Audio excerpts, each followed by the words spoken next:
Hi, I'm Reverend Tom R., pastor at Village Church, and I'm glad to welcome you to Village Connect. We are continuing our conversations of Paul's letters from prison, and we'll read from the 4th chapter of Philippians in this conversation. It is Paul's letter of joy, scholars call it, and that comes through clearly in our reading this time.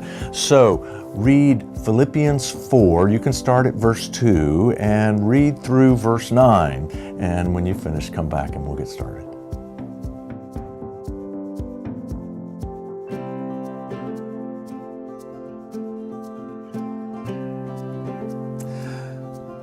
So in this reading, we hear Paul echoing some of what he has spoken of already in the Philippians letter. He encourages Euodia and Syntyche to be of the same mind. 2 women here in the Philippian church. We don't know anything else about them, but they must have been important leaders for Paul to name them in the letter. And one of the things that we see here is that they are having some kind of disagreement.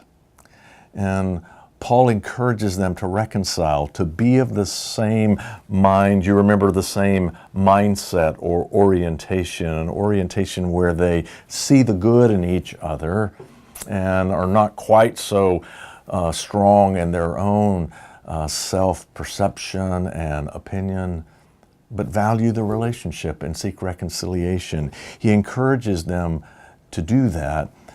And it comes clear he encourages them to do that not only for themselves, but also for the good of the church, because it appears that their disagreement is adversely affecting the faith community. This will make sense to you. You've experienced this in friendship groups or in your family, maybe even at church sometimes, when there can be others who are in disagreement, but that disagreement has tentacles and it affects everyone who loves those people. What Paul does is he reminds these women who are leaders in the Philippian church, reconcile, have an attitude of humility, because how you are acting has impact on the whole faith community. And so pay attention to that. Paul is always sensitive to how our behavior and our character has impact on others, sometimes often more than we're aware of ourselves. So Paul encourages this of these women, and then he moves to something that I admire so much. I wish I were more like Paul in this. He says, rejoice. Rejoice in the Lord always. Again, I say rejoice. And the God of peace will stand sentry watch over your heart. Remember, Paul is writing this from prison, and his exhortation is rejoice, because in this we know the peace of God. I don't know how often you talk like that, rejoice. I'll confess, it's not a common word in my vocabulary. We're not a rejoicing culture that often. It reminds me of a man I used to know when I was a kid. His name was Gene, and if you ever asked Gene how he was doing, he would say, well, you know me, I'm no stranger to suffering.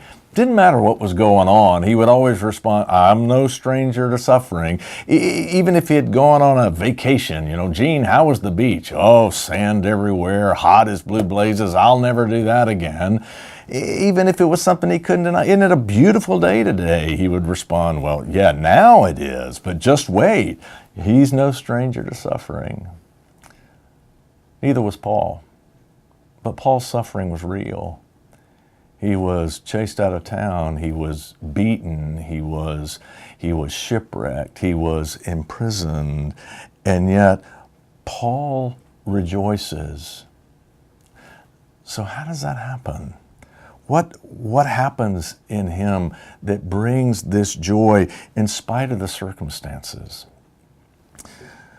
Well, if I understand it, it may be something that's actually not in the text that is the clue for this.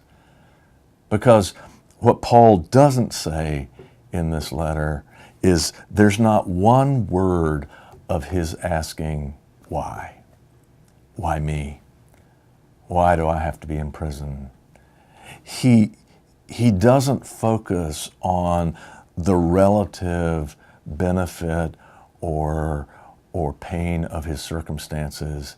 He focuses on something else, and it is that purpose that he has in his own faith. That is what matters to him. He is not defined by the circumstances of his life.